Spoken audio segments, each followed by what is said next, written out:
My first video, I talked about Romans 8 verse 1. There is no more condemnation to those who are in Christ Jesus, who walk not according to the flesh, but according to the Spirit. So if you have genuinely received salvation, there's some other thing that you must have received when you receive salvation, and that is humility. Humility is when you have confessed your sin before God and confessed your sin to those whom that sin has affected in their lives. When it comes to the issue of fornication, there's nothing really much, because the person that commits fornication, they've not entangled themselves into any relationship. Yourself in a relationship, or you are gone into a relationship with someone, or you're married and you went outside to go and commit sexual acts with another person outside your own partner, you have sinned against yourself, because you and your partner are supposed to be one. So what you need to do as the person who have committed adultery, you have to confess to your partner and say, this is what I have done. I have hurt you. And if there are children that are involved and they are grown-up children, you have to let them know that you have committed such.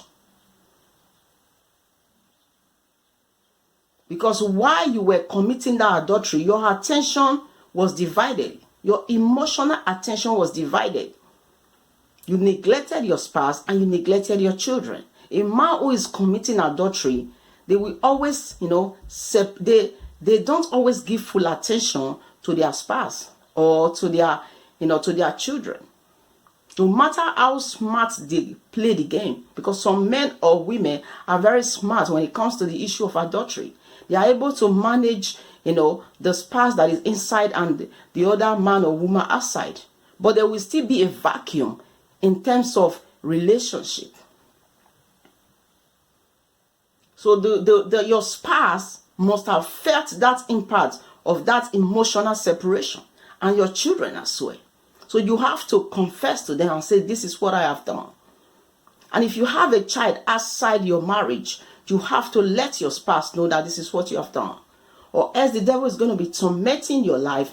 It's not going to make your life, easy. Because he knows now that you are hiding something from your spouse. So when your conscience is not empty, Satan is going to be hiding behind there to condemn you. And when you are condemned, you cannot stand as a believer. You will not be organized. When you are not having faith in one area to do things, you thinking that it's the adultery that you've committed that is your problem. Because the devil is going to be manipulating your life around you. When you should have tried out new things, you can't, because you're bombarded with a lot of thoughts from the devil. If you have maybe gone into adultery, you've contracted sickness from the other person and gave it to your partner, you have to also, let your partner know that this is what I have done. Because while you went into that sexual act, you went in naked because you were not covered.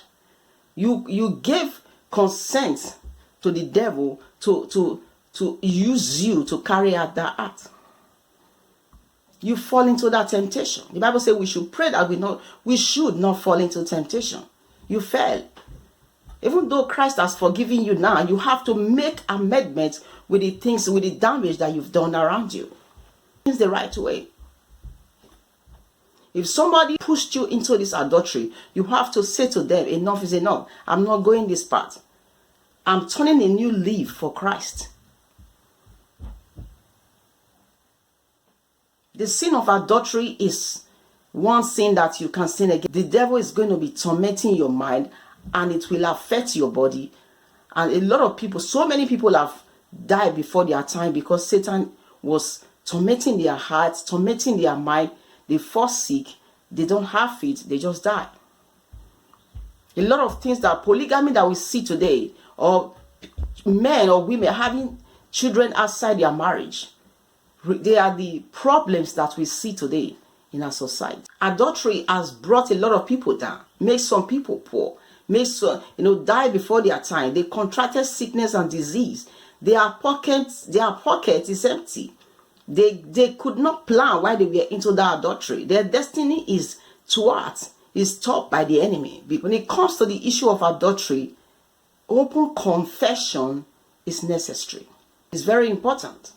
You have to openly confess to your spouse, to your children, to everybody that is involved in that thing, so that you can build your life up again. Thank you for tuning in.